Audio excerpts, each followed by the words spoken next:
Welcome class 6 students. Exercise 12.1 ratio and proportion chapter का question number 7 onwards आज हम solve करेंगे। देखिए क्वेश्चन में क्या लिखा है। Find the ratio of the following 30 minutes to 1.5 hours, 40 centimetre to 1.5 metre, 55 पैसे टू ₹1, 500 ml टू 2 लीटर्स।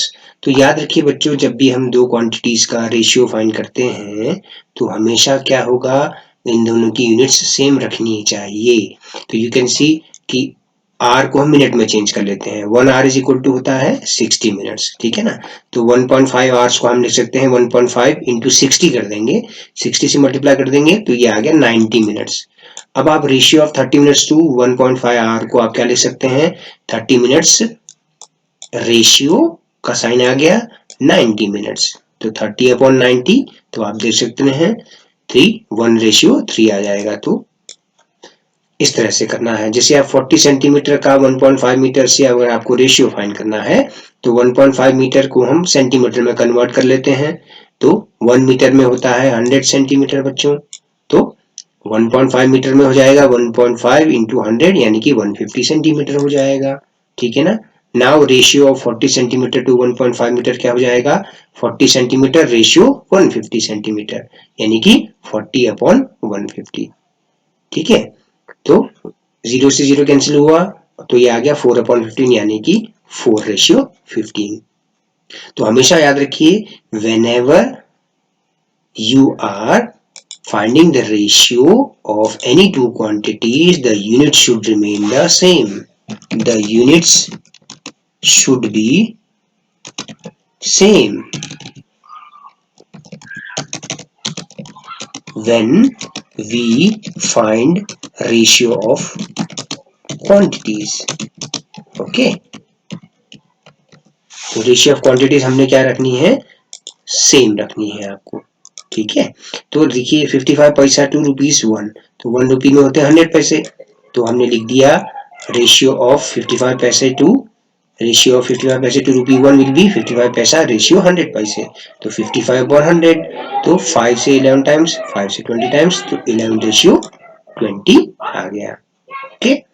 अच्छा, 500 ml का 2 लीटर से अगर आपको निकालना है रेशियो, तो 2 लीटर्स को आपने मिलीमीटर में चेंज किया तो 2 इंटू 1000 ml यानी कि 2000 ml हो जाएगा।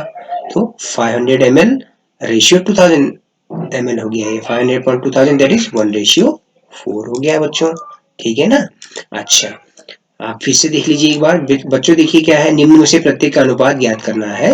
30 मिनट का 1.5 मिनट से 1.5 घंटे से अनुपात निकालना है, 40 सेंटीमीटर का 1.5 मीटर से, 55 पैसे का 1 रुपए से, 500 ml का 2 लीटर से अगर आपको निकालना हो अनुपात। तो हमेशा याद रखिए, जब भी हम किन्हीं दो संख्याओं का अनुपात निकालते तो उनकी इकाइयां समान होनी चाहिए बच्चों। तो आप या तो मिनट को घंटे में चेंज कर लीजिए या घंटे को मिनट में चेंज कर लीजिए, जो कि ज्यादा आसान होगा।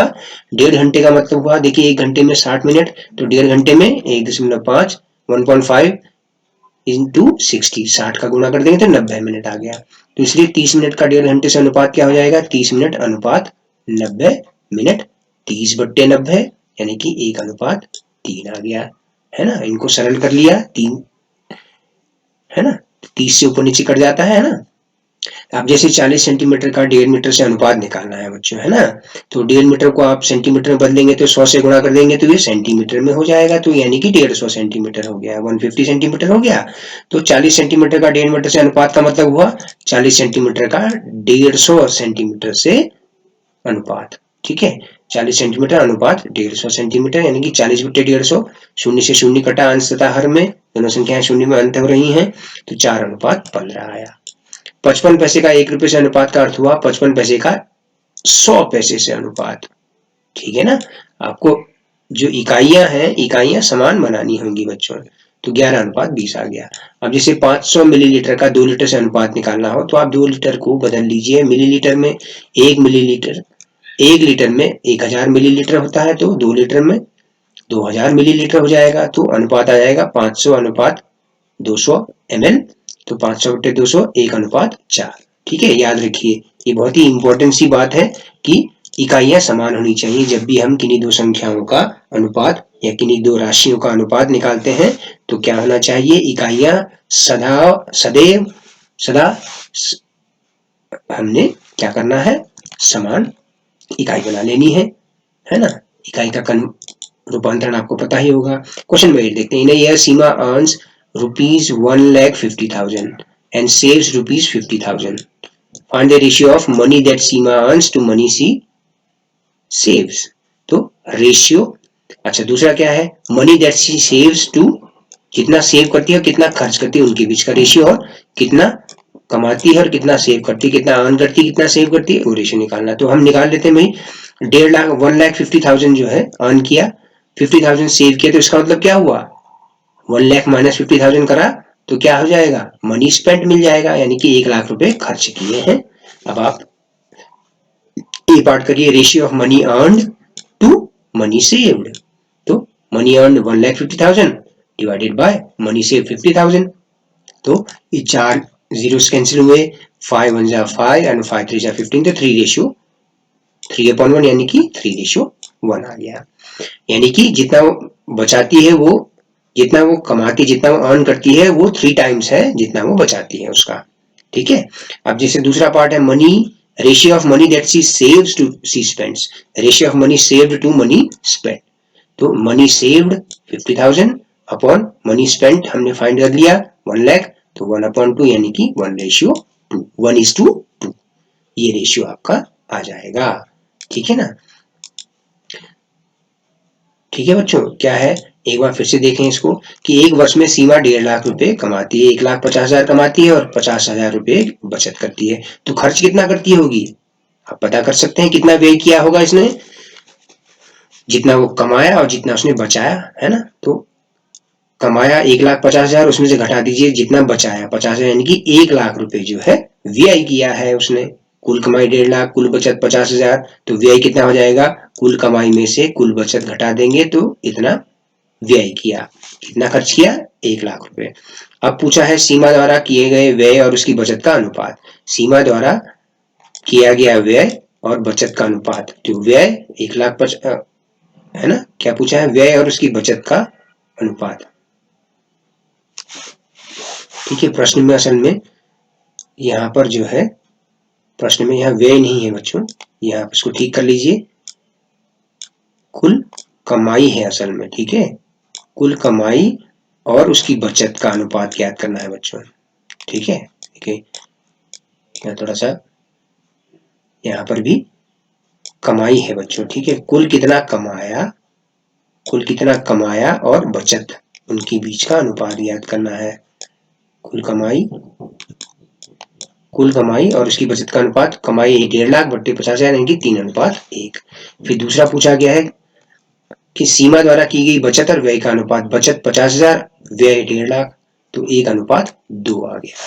व्यय 1,00,000 रुपए आ गया है ना, तो 1:2। तो ये आप जो है करेक्शन कर लीजिएगा बच्चों, यहाँ पर व्यय नहीं है बच्चों, कमाई है। देखिए इंग्लिश वाला वर्जन देखिए, है ना, ये थोड़ा सा प्रिंटिंग मिस्टेक है बच्चों। कुल कमाई और बचत का अनुपात, तो कमाई बट्टे बचत, है ना, इस तरह से। तो कुल कमाई जो है कुल बचत का 3 गुना है, कहने का मतलब ये है।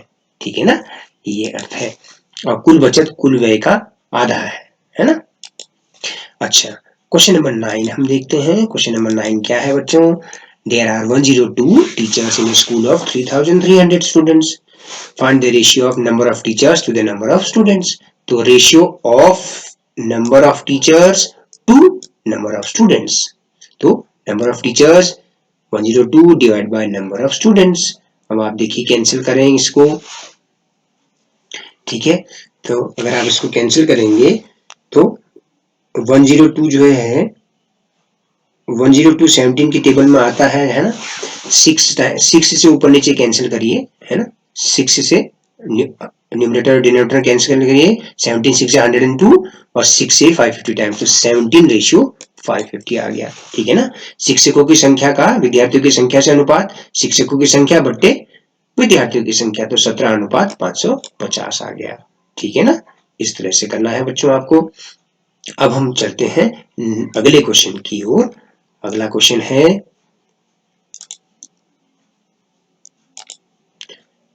Question number 10। क्वेश्चन नंबर 10 को देखिए, ये बहुत ही इंपॉर्टेंट क्वेश्चन है बच्चों, है ना। इसको ध्यान से देखिए जरा क्या लिखा है, पढ़ते हैं पहले, है ना। एक कॉलेज में, in a college out of 4320 students 2300 are girls. Total students 4320, ठीक है ना, 4320 है। उसमें गर्ल्स कितनी है, गर्ल्स है 2300। तो नंबर ऑफ बॉयज आप बता सकते हैं बड़ी आसानी से। टोटल स्टूडेंट्स में से नंबर ऑफ गर्ल्स को सब्ट्रैक्ट कर दीजिए तो आपको क्या मिल जाएगा, आपको नंबर ऑफ बॉयज मिल जाएंगे, यानी कि 2020 बॉयज है। नंबर ऑफ बॉयज है 2020, 2300, 2300, 2020 आपके नंबर ऑफ बॉयज हो जाएंगे। अब आप क्वेश्चन को आगे वो सॉल्व करिए। Find the ratio of number of girls to total number of students. तो ratio of girls to total number of students, girls हैं 2300 डिवाइडेड बाय टोटल स्टूडेंट्स 4320, ठीक है। इसको अगर आप कैंसिल करेंगे तो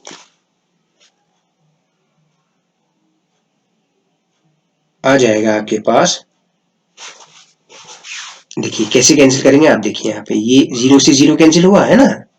अच्छा, फिर ये ऊपर नीचे न्यूमरेटर डिनोमिनेटर में 232 से कटेगा 115 और 432 ऊपर नीचे जो है आप न्यूमरेटर डिनोमिनेटर में 2 से कैंसिल करिए, 2 कॉमन है फैक्टर, तो 115 रेशियो 216 आ गया, है ना। अच्छा, नेक्स्ट क्या है, ratio of number of boys to number of girls. तो ratio of boys to that of girls 2020 upon 2300, तो कैसे कैंसिल किया, 0 से 0 कैंसिल हुआ और फिर ये 2 से ऊपर नीचे कैंसिल होता है 101 टाइम्स और ये 115 टाइम्स, तो 101 ratio 101 upon 115 means 101 ratio 115। Okay, next क्या है, C part, find the ratio of number of boys to total number of students. तो ratio of boys to total students, तो रेशियो ऑफ बॉयज, तो boys का number ऊपर आ गया 2020 upon 4320, तो 0 से 0 कैंसिल किया और ये 2 से ऊपर नीचे कैंसिल हुआ तो 101 रेशियो 216 आ गया, ठीक है ना। तो हमने पहले ही फाइंड कर लिया नंबर ऑफ बॉयज कितने हैं। क्या है बच्चों प्रश्न में ऐसा है कि एक कॉलेज में 4320 विद्यार्थी हैं जिनमें से 2300 जो है लड़कियां हैं। तो लड़कों की संख्या हमें पता लग जाएगी, कुल विद्यार्थियों में से लड़कियों की संख्या घटा दीजिए तो लड़कों की संख्या मिल जाएगी। अब आपसे पूछा गया है अनुपात निकालिए लड़कियों की संख्या का कुल विद्यार्थियों से अनुपात, ठीक है। तो लड़कियों की संख्या 2300 बट्टे 4320 कुल विद्यार्थी, शून्य से शून्य कटा और फिर ये 2 से ऊपर नीचे कट रहा है अंश तथा हर में 115 बार कटा और ये 216 बार कटा, ठीक है ना। इस तरह से सॉल्व करना है। तो 115 अनुपात 216 आ गया, 115 बट्टे 216 मीन्स 115 अनुपात 216, ठीक है। अच्छा, फिर अगला क्या पूछा है बच्चों कि अनुपात ज्ञात कीजिए लड़कों की संख्या का लड़कियों की संख्या से अनुपात। तो लड़कों की संख्या का, तो लड़कों की संख्या बट्टे लड़कियों की संख्या 2300, तो 101 अनुपात 115 आ गया। देखिए फिर से ऐसी हुआ, शून्य से शून्य कटा, अगर संख्याएं शून्य से अंत हो रही है तो अंशतः हर में काट सकते हैं शून्य को, है ना। और ये 2 से कट रहा है 101 अनुपात 115 आ जाएगा। फिर पूछा है बच्चों लड़कों की कुल संख्या का कुल विद्यार्थियों से अनुपात। लड़कों की संख्या और कुल विद्यार्थियों की संख्या का अनुपात, लड़कों की संख्या का कुल विद्यार्थियों से अनुपात 2020 बट्टे 4320, शून्य से शून्य कटा फिर अंश तथा हर में 2 से कट रहा है तो 101 अनुपात आ गया 216, ठीक है। तो हमने क्या किया, पहले ही पता कर लिया कुल विद्यार्थी दिए थे, कुल लड़कियों की संख्या थी तो लड़कों की संख्या हमने कैसे ज्ञात करी, कुल विद्यार्थियों की संख्या में से लड़कियों की संख्या घटा दिया हमने तो हमारे पास लड़कों की संख्या प्राप्त हो गई थी। फिर आप जो जो पूछा अनुपात निकालते रहिए, ठीक है। अच्छा, का और से शब्द का इस्तेमाल देखिए आप, ऑफ और टू का, of ratio of something to something, तो ऑफ वाली चीज जिसका रेशियो निकालना है ऑफ का, of something to something means ये डिनोमिनेटर में आएगा, ऑफ टू आप याद रखिए, ठीक है ना। का और से किसी संख्या का, तो अंश में आ गया वो जिस संख्या का, और जिस संख्या से अनुपात ज्ञात करना वो हर में आ जाता है, ठीक है ना। अच्छा, out of 1800 students 750 opted basketball, 800 opted cricket and remaining opted table tennis. ठीक है, तो if a student can opt only one game, find the ratio. ठीक है, अब आप देखिए टोटल 1800 स्टूडेंट्स हैं, 750 बास्केटबॉल खेल रहे हैं और 800 क्रिकेट, यानी कि टोटल 1550 जो है क्रिकेट बास्केटबॉल खेल रहे, तो बाकी बच्चे हुए टेबल टेनिस खेल रहे हैं। तो आप फाइंड कर लीजिए how many students opted table tennis. Total students 1800, number of students liking basketball 750, number of students liking cricket 800. तो total number of students who opted table tennis क्या हो जाएगा, total number of students minus the students who like basketball and cricket, उन दोनों का sum, तो 1550 आ जाएगा। तो सॉल्व करके आ गया 250 स्टूडेंट्स जो है टेबल टेनिस लाइक करते हैं। अब आपको जो जो रेशियो पूछा है फाइंड करिए, ratio of what, ratio of number of students playing basketball to playing table tennis. तो ratio of students opted basketball to opted table tennis will be total students liking basketball 750 upon 250। तो ये देखिए बड़ा आसान है calculation, तो 0 से 0 cancel हुआ और 25 से 75, तो 3/1 दैट इज 3:1, यानी कि 3 टाइम्स टेबल टेनिस खेलने वालों से 3 टाइम्स ज्यादा बास्केटबॉल खेलते हैं बच्चे, ये कहने का मतलब है। Ratio of number of students liking cricket to basketball, तो number of student, ratio of students opted cricket to students opted basketball, तो क्रिकेट लाइक करने वालों के number divided by basketball like करने वालों का नंबर। तो अब आप देखिए 2 से यहाँ 2, ये 0 से 0 कैंसिल हुआ और ये 5 से 5 इंटू 16 इज 80 और 5 से ये भी कटेगा 5 into 15 times 5 is the common factor in numerator and denominator, तो 16 रेशियो 15 आ गया। Okay, ratio of number of students who opted basketball to total number of students, तो जो स्टूडेंट्स बास्केटबॉल लाइक करते हैं डिवाइडेड बाय टोटल स्टूडेंट्स, तो 750 upon 1800, तो आप देखिए 0 से 0 हमने कैंसिल किया और 15 से 15 5 से 75 और 15 इंटू 12 इज 180 बच्चों, तो 5:12 आ गया। ठीक है, इस तरह से। तो एक बार फिर से देख लेते हैं प्रश्न संख्या 11 क्या कहता है बच्चों। प्रश्न संख्या 11 यह कहता है कि एक विद्यालय में कुल कितने विद्यार्थी हैं, भाई 1800 विद्यार्थी हैं। 750 को क्या पसंद आता है, बास्केटबॉल पसंद आता है। 800 बच्चों को क्या पसंद आता है, क्रिकेट पसंद आता है। ठीक है, तो शेष टेबल टेनिस खेलना पसंद करते हैं, तो टेबल टेनिस खेलने वालों की संख्या आप बड़ी आसानी से निकाल सकते हैं।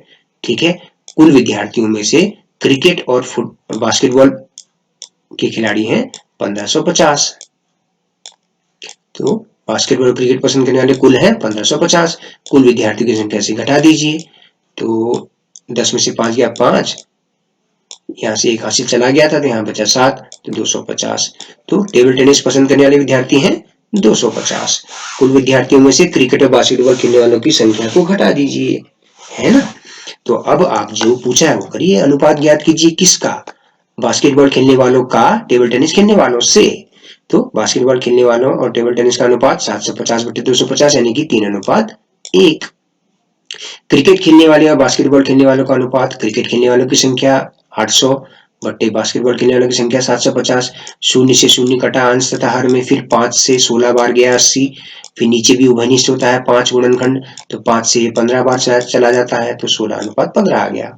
ठीक है बच्चों, बास्केटबॉल खेलने वालों और कुल विद्यार्थियों का अनुपात को, बास्केटबॉल खेलने वालों की संख्या 750 बट्टे कुल विद्यार्थी, तो 0 से 0 कटा, उसके बाद 15 से भाग जाता है, देखिए 15 पंजे 75 और 15 गुणा 12 होता है 180, तो 5:12 आ गया। ठीक है बच्चों, इस तरह से करना है, बहुत ही आसान सवाल है, ज्यादा दिक्कत नहीं आएगी आपको। अच्छा, ये जो है बहुत ही इंपॉर्टेंट क्वेश्चन है बच्चों, ये एग्जाम में जरूर आएगा। ठीक है, तो घबराने की जरूरत नहीं है, एग्जाम में जो है आपका ऑनलाइन अगर परीक्षा होती है तो बड़ा ही आसान सा पेपर आएगा, गूगल फॉर्म भरने की प्रैक्टिस करवाऊंगा मैं आपको। ठीक है, कैसे करना है आपको सीखने में आ जाएगा और अपना स्कोर भी उसी समय देख पाएंगे। अच्छा, cost of dozen pens is 180। सबसे पहले मुझे बताइए एक डजन का मतलब क्या होता है। एक डजन का मतलब होता है बच्चों 12। ठीक है, और cost of 8 ball pens is 56। Find the ratio of cost of a pen to the cost of a ball pen. एक पेन की कॉस्ट का एक बॉल पेन की कॉस्ट से रेशियो फाइंड करना है। तो आप देखिए कॉस्ट ऑफ डजन पेन्स का मतलब कॉस्ट ऑफ 12 पेन्स कितना है 180। तो एक पेन का कॉस्ट क्या हो जाएगा 180 divide by 12 that is 15 rupees, है कि नहीं। 12 पेन्स का टोटल कॉस्ट है 180, तो एक पेन का प्राइस कैसे मिलेगा, टोटल प्राइस में से एक ये जो नंबर ऑफ पेन है उसको डिवाइड कर देंगे तो एक पेन का कॉस्ट आ जाएगा। अच्छा, फिर कॉस्ट ऑफ 8 बॉल पेन है 56 रुपीज, तो एक बॉल पेन की प्राइस क्या हो जाएगी 56 डिवाइड बाय 8 7 रुपीज। अब आपको एक पेन का कॉस्ट मिल गया, एक बॉल पेन का कॉस्ट मिल गया, तो आप रेशियो निकाल लीजिए, ratio of cost of one pen to that of one ball pen, cost of pen 15 divide by 7 that is 15:7, 15:7। Okay, एक दर्जन पेन का मूल्य बच्चों 180 रुपए है, तो एक दर्जन में कितने होते हैं 12 होंगे, है ना। तो एक दर्जन पेन का मूल्य 12 पेन का मूल्य 180 और 8 बॉल पेन का मूल्य 56 रुपए है।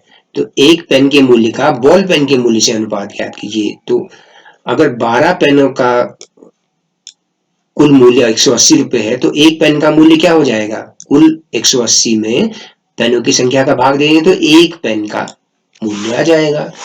8 बॉल पेन का मूल्य 56 रुपए है, तो एक बॉल पेन का मूल्य 56 भागा 8 यानी कि 7 रुपए हो गया। अब आपसे अनुपात पूछा है पेन के मूल्य का बॉल पेन के मूल्य से अनुपात, तो पेन के मूल्य का बॉल पेन के मूल्य से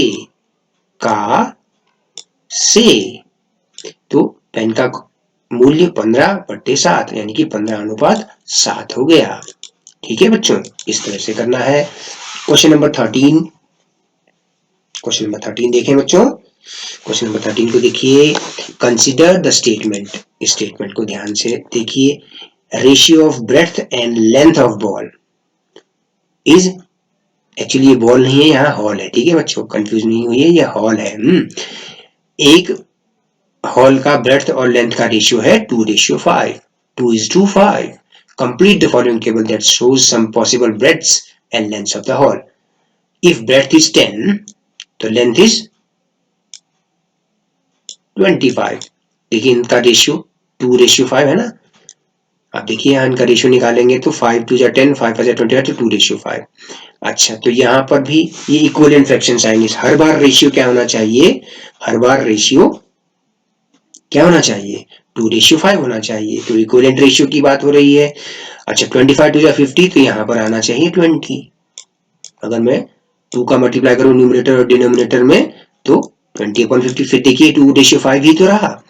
अच्छा, फिर 10 का अगर 4 टाइम्स किया, 10 का अगर 4 टाइम्स किया या 20 का 2 टाइम्स किया तो 50 का भी 2 टाइम्स करूंगा तो यहाँ आ जाएगा 100। आप फिर से सिंप्लीफाई करके देखिए इसको तो 2:5 ही आएगा। ठीक है ना, इस तरह से करना है।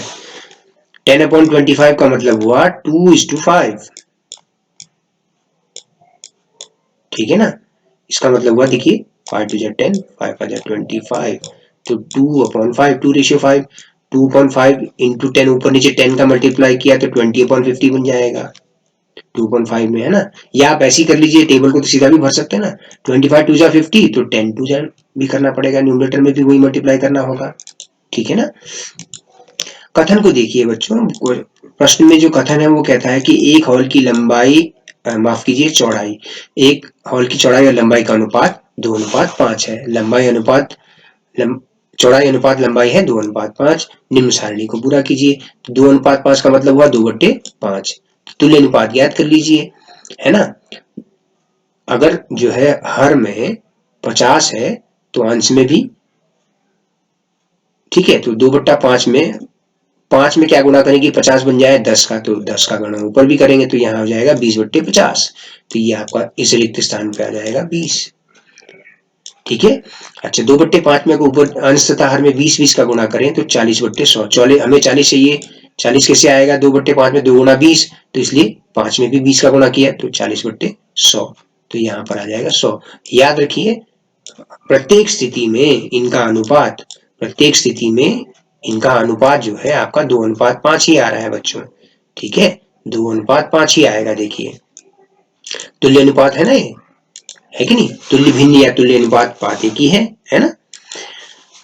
अच्छा, तो आज के लिए इतना ही बच्चों, बाकी के क्वेश्चन हम कल देखेंगे। धन्यवाद और शुभ दिन।